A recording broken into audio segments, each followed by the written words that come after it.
کا نام حضرت عثمان تھا کیا، اور آپ کی کنیت ابو عبداللہ تھی، لقب ذوالنورین تھا۔ ولادت کب ہوئی؟ واقعہ فیل کے 6 سال بعد، واقعہ فیل کے 6 سال بعد آپ کی ولادت باسعادت ہے۔ والد کا نام عفان، ان کے باپ کا نام عاص، ان کے باپ کا نام امیہ، ان کے باپ کا نام عبد شمس، ان کے باپ کا نام عبد مناف۔ سبحان اللہ تو کہہ رہے ہیں یار، یعنی 5ویں پشت کے اندر آپ کا سلسلہ نسب حضور کے سلسلے سے جا ملتا ہے۔ آپ کی جو والدہ تھی ان کا نام اروا تھا بنت قریظ، جو حضرت عبد المطلب جو حضور کے دادا جان ہیں ان کی حقیقی نواسی تھی۔ حقیقی یعنی اتنی کلوز رشتہ داری تھی۔ اور آپ نے اسلام کیسے قبول کیا؟ آپ شاہانہ لباس پہنتے تھے اور مکے کے بازار میں جب چلتے تھے تو نوکر چاکر پیچھے ہوا کرتے تھے۔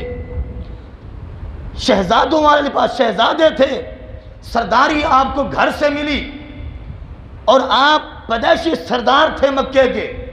اور ایک دفعہ ایسا ہوا کہ آپ مکے کے بازار سے گزر رہے تھے تو حضرت سیدنا صدیق اکبر رضی اللہ عنہ نے دعوت اسلام دی اور فرمایا اتنا خوبصورت شہزادہ ہو، اتنا عالی شان چہرہ ہو اور پھر جہنم میں جائے، اے عثمان میں تمہیں دعوت اسلام دیتا ہوں، تم اسلام قبول کر لو، جنتی بن جاؤ گے، تمہارے نام کو 4 چاند لگ جائیں گے، قیامت تک تمہارا نام روشن ہو جائے گا۔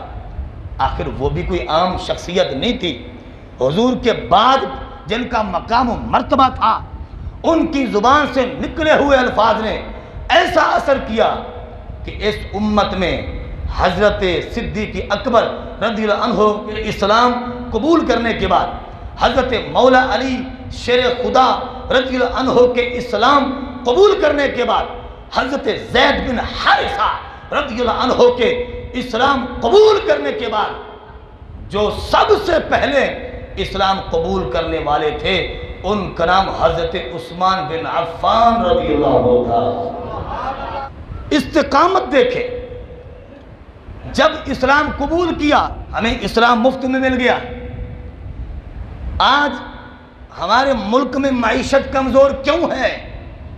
آپ جانتے ہیں کہ ہمارے ایمان کمزور ہے، ہم ظاہری طور پر آزاد ہیں، حقیقت میں انگریز کے شکنجے میں ہیں۔ ہمارے حکمران سیٹ پر بیٹھنے سے پہلے بڑے بڑے دعوے کرتے ہیں، ہم یہ کر دیں گے، ہم وہ کر دیں گے، جب بیٹھتے تو ساری ہوا ہی نکل، راستہ نہیں ہو گیا نا، ساری ہوا نکل جاتی ہے۔ ان ساری چیزوں کی ایک وجہ ہے اور وہ یہ ہے کہ ہمارے ایمان کمزور ہو چکے ہیں، ہم نے اسلام کو مضبوطی سے تھاما نہیں۔ آج آئیڈیل ہم انگریز کو مانتے ہیں، یہودیت عیسائیت کو ہماری نوجوان نسل قریب سے دیکھتی ہے، اور اسلام کی الف سے حمزے سے بھی ہماری جو نوجوان نسل واقف نہیں۔ ینگ جنریشن کو اسلام کے بارے میں اتنا بھی پتہ نہیں کہ بیٹھ کر پیشاب کرنا چاہیے یا کھڑے ہو کر، اتنی تمیز نہیں کہ بیٹھ کر کھانا چاہیے، بیٹھ کر پانی پینا چاہیے، اور اسلام کی نور کا انہیں دور دور تک کا پتہ نہیں ہے کہ اسلام میں برکتیں کتنی ہیں، اسلام میں عظمتیں کتنی ہیں، اسلام پر عمل پیرا ہونے میں شانیں کتنی ہیں۔ ہماری نوجوان نسل کو پتہ ہی نہیں۔ یہی وجہ ہے ایم اے اسلامیات ہوتے ہیں، ڈبل ایم اے چبل ایم اے تو ہوتے ہیں، مگر انہیں اسلام کی الف کا پتہ تک نہیں ہوتا۔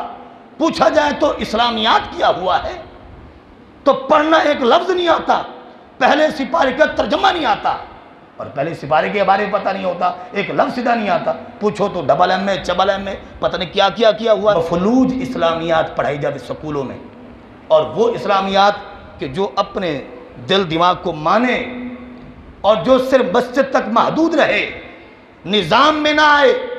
حالانکہ اسلام مسجد اور مدرسے کی چار دیواری میں بند ہونے کے لیے نہیں آیا، بلکہ اسلام تو پوری دنیا پر راج کرنے کے لیے آیا ہے۔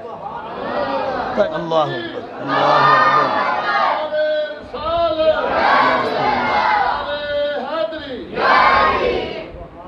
تو میں عرض کر رہا ہوں، اسلام تو راج کرنے کے لیے آیا ہے، اسلام تو پوری دنیا کے نظام کو چلانے کے لیے آیا ہے۔ اسلام صرف مسجد کا دین نہیں، اسلام صرف مدرسے کا دین نہیں ہے، ہمارے ہر شعبہ زندگی میں اسلام ہماری رہنمائی کرتا ہے، چاہے وہ کاروبار ہو، چاہے وہ کسان زراعت کا شعبہ ہے، کاروبار کا ہے، اور تعلیم کا ہے، تعلم کا ہے۔ فرمایا ویسے اٹھنے بیٹھنے کے لحاظ سے، فرمایا رشتہ ازدواجی کے لحاظ سے، فرمایا ہر شعبہ زندگی پر اسلام ہماری رہنمائی کرتا ہے۔ اس لیے اسلام کو جامع اور عالمگیر اسلام کہا جاتا ہے۔ ہمارے اکابرین نے جب کلمہ پڑھا تو پھر جرت کا مظاہرہ بھی کیا۔ ہم سمجھتے ہیں کہ اگر ہم نے قرضہ نہ لی تو مر جائیں گے، تباہ ہو جائیں گے، یہ ہو جائیں گے، وہ ہو جائیں گے، لیکن یہ دیکھیں حضرت عثمان غنی رضی اللہ عنہ کلمہ پڑھا، پورا خاندان دشمن بن گیا، بائیکاٹ ہو گیا، کوئی بولنے کو تیار نہیں تھا، ہر بندہ دشمنی پہ تلا ہوا تھا۔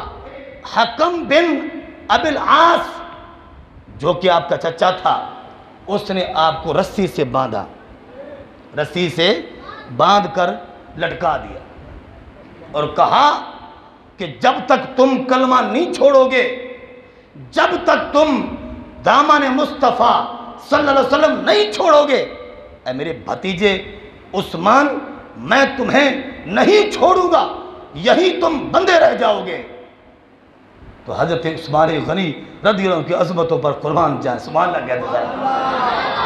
فرمایا چچا تم باندھنے کی بات کر رہے ہو، میرے جسم کے ٹکڑے ٹکڑے کر دو، پھر بھی دامن مصطفیٰ نہیں چھوڑوں گا، پھر بھی دامن مصطفیٰ نہیں چھوڑوں گا، اسلام نہیں چھوڑوں گا، کلمہ نہیں چھوڑوں گا۔ جو ہوتا ہے چاچا تم کرو، تم باندھتے ہو، باندھ کر مجھے ڈراتے ہو، میرے جسم کے ٹکڑے ٹکڑے کر دو، ہر ٹکڑے سے لا الہ الا اللہ کی صدا آئے گی۔ اللہ اکبر۔